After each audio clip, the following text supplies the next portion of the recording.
Our next guest knows the numbers when it comes to violence, gangs, and drugs, and still chooses to believe in more and that there's a better way.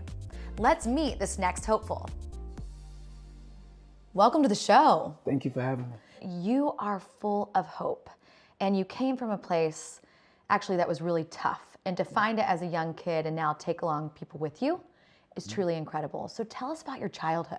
My childhood was really rough. I grew up in a single parent household, no father. My father was never part of my life. I went to a school on the west side of Chicago, poverty, drugs, just a very dangerous neighborhood. Unfortunately, I got into the street life at an early age where I started selling drugs and just, I wanted something. I wanted something out of life, and I went to the streets, and I met a guy by the name of Chief, and I met a guy by the name of Vess and Al, just different guys that I looked up to who were like superheroes to me. They were like father figures. They showed me everything about the street life and protected me at the same time. And I got into that life. And I think I did it pretty well. Unfortunately, I was out there pretty much destroying the neighborhood and didn't know I was doing that. I was just trying to feed my family, have some new clothes, something for my mother. At an early age, I had my first child. I was a teenager, early teens, had my first child, and that was my motivation to want something, to want something for her. Right. And I did it. I did those things, in the streets. What eventually got you out of kind of the street life and being that statistic to actually helping kids that were once you? Well, I having a child, I wanted something better. I didn't want to end up dead or in jail, the saying dead or in jail. And then I had Chief. Chief Marshall, it was his real name. He was a guy that just pushed me to do better and be better. So he gave me three options: to go back to school, because I gotten kicked out for staying up late at night out selling drugs. Go back to school, get a job, or pursue your music, because I had a love for music and rapping and just, and so I decided to get a job at the East Bank Club as a busboy, and I pursued my music. So Chief was the one who said, you can't do this anymore. And when he said something, that's what it was. And a guy by the name of Vess, right? These were guys that were like, this is not for you. What was the turning point for you getting to a place where you say, now I'm going to sew into these kids that were once like me? Well, I started when I got a job at the East Bank Club, I was doing music and trying to find other legitimate ways to make money. And I started dancing at bar mitzvahs, right? I was doing that while working at a recording studio. So I was there like getting coffee and trying to, ease my way in there to learn more about the music business. And I was waiting tables at the time. I was waiting tables at this point.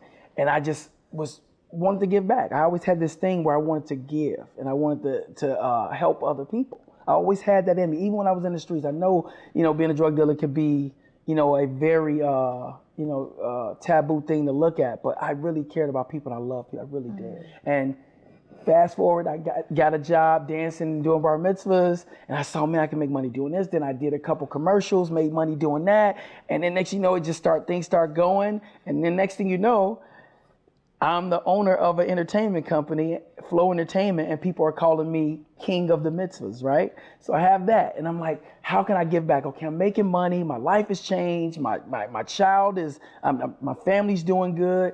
I gotta give back more. I gotta do more. So I start going around speaking to different schools and organizations and kids and sharing my story, sharing the story of what I've been through and what I'd gone through, and how I had to keep hope no matter what the cards I was handed, no matter how many times I got the 500 no's, I had to keep pushing. Yes. So I created a company called Flow Entertainment that did the DJ lot, weddings, bar mitzvahs, all of that stuff. And then as I kept going with that, I'm realizing, I'm a recording artist, I'm doing music, and I'm like, I got all these things. How do I make it all into one? So I created the K.W.O.E group, right? That's what's on my hat. The K.W.O.E. It stands for it's the acronym for Know Your Genius, Work to Be Unstoppable, Own Your Actions, and Explore the World. That is the most meaningful thing, to me. Like that is that's something that I'm the most passionate about. And that's giving back and building bridges and helping the Black community, helping the people in the community rise up, giving ownership and jobs. So I'm working that. I'm pushing hard to make sure that that happens. That's at the forefront of everything I do. When you work with the kids in the neighborhood that were in similar situations like you, what is the one thing that you tell them? Like, if you could resonate with them with one thing, what would it be? You know, it's multiple things, but I know what you mean. That one thing, right? I would say 3. Okay. I'll give you the 3. Give me 3. I got to give you 3. Yeah. I would say dream big, never give up, and always give back. That is so good, and that's exactly what you're doing. I have to. Thank Give them you. hope. I have to. Yes. Thank you so much for coming on. Thank you so much for having me. I appreciate it. Thank you.